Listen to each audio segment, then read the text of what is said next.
evening and welcome to News Channel 8. I'm Jerome Aegean, and in tonight's top stories, on St. Thomas, Acting Chief Benta has now been appointed as Chief Benta for St. Croix. News Channel 8's camera crews were there and got this footage. At this time, it is my pleasure to introduce you to Chief Benta, and I know Chief Benta would like to say a few words at this point, and then of course later we'll get to the Assistant Commissioner. So, Chief Benta. And Chief, once again, I can congratulate you on the excellent job you've done so far in the St. Croix District, and also the excellent working relationship between Chief Benta and Chief Karai. A lot of the crimes, and there have been a lot of crimes solved this year, and also quite a few people arrested. But I want you to know the two chiefs work well together. They're in constant communication to help resolve some of these major issues within the territory. Chief Benta? Thank you, Commissioner.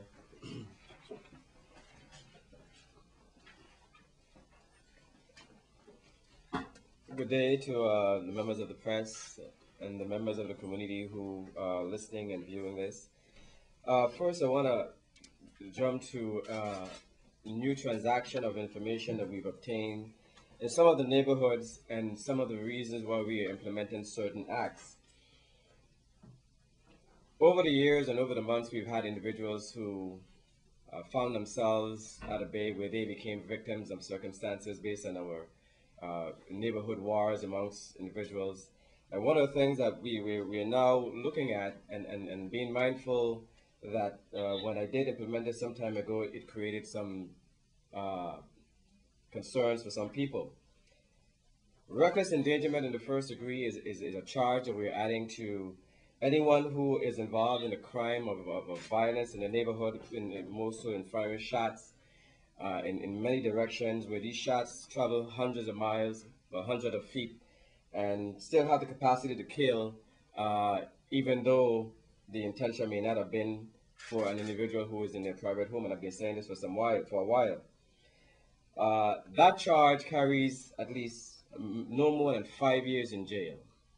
So what we're doing is everyone who is in the neighborhood and an individual comes in there and he or she fires shots, whether they have a feud with someone or not, the individuals who reside there, we're including charges for every resident in every home.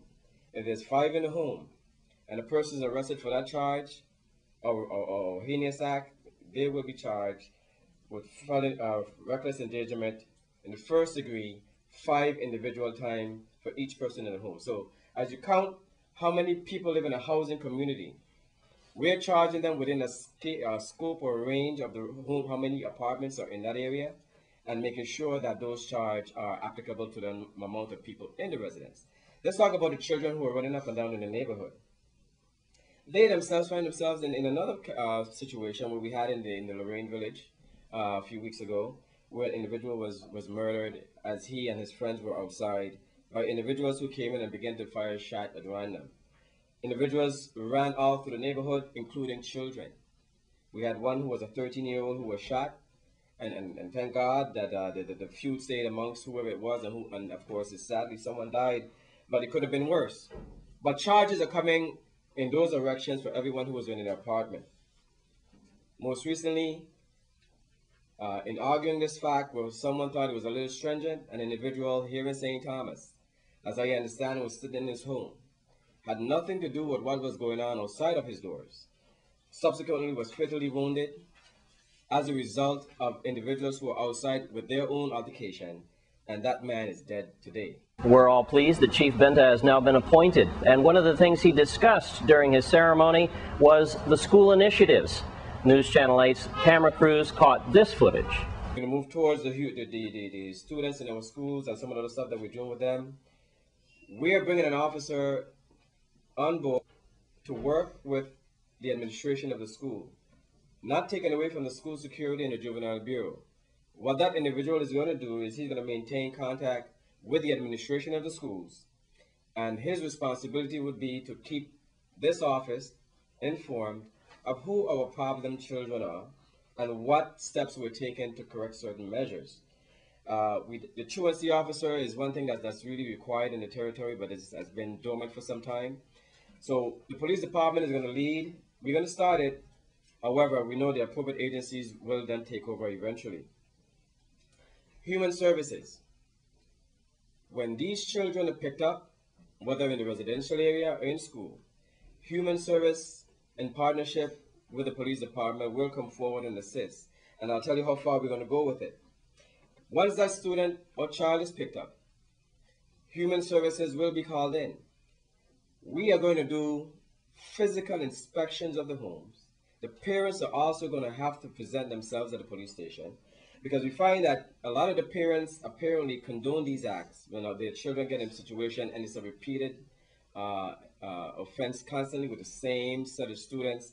It disrupts the school. Parents have sent their kids to school to learn, and here it is. They're being called from work to get to school because their child may be in harm's way, and it does also aids in assisting and bringing some tranquility back to the school and control for the education department. When the officers present themselves at the homes of the parents along with the children, if the human service investigative officer realizes that there's more going on in the home, then they will then step in. The other fact is that children are actually sometimes remanded to the YRC, Youth Rehabilitation Center. And we find that a lot of the parents, in some instances, use it as a joyous moment to frequent the casinos and do multiple things. We're going to move forward for those parents who are collecting paternity and child support, as well as other government assistance program, that those assistance is then forwarded to the YRC Bureau. And the reason for that is that if that child is not in the home, then wherever he or she is at, that entity needs that assistance to house them. It takes money to take care of these children in these environments. Parents don't visit these children at times. So with the officer who's going to be assigned to assist, as well as with the school, with the Human Services Division, we're going to monitor the visitation of every parent who goes and visits their child and what it is they're doing there when they go there. And we want to see what the interaction is as well. Of course, the police department has a responsibility, and the one that we're concentrating more so is that our major crimes are committed by our young men and young women today, unfortunately. The housing authority. We realize that a lot of the fights that are taking place in the housing community are as a result of individuals mostly who don't live in these housing community, but they frequent these housing community, whether they're visiting someone or not. And we find that they're actually staying in some of these apartments. They're not tenants. And these apartments that they're staying in, those individuals who are residing there are living at the cost of the government of the Virgin Islands because their rent is subsidized by some entity, other government, human services mostly, where they're paying a minimum fee. And these individuals use these homes as a haven to hide and commit their acts, and they remain under the radar, where when we are looking for them, the residence that they have listed is not where they're at. We're going to move to close the curfew, along with the human services as well again. Curfew is going to be enforced stringently.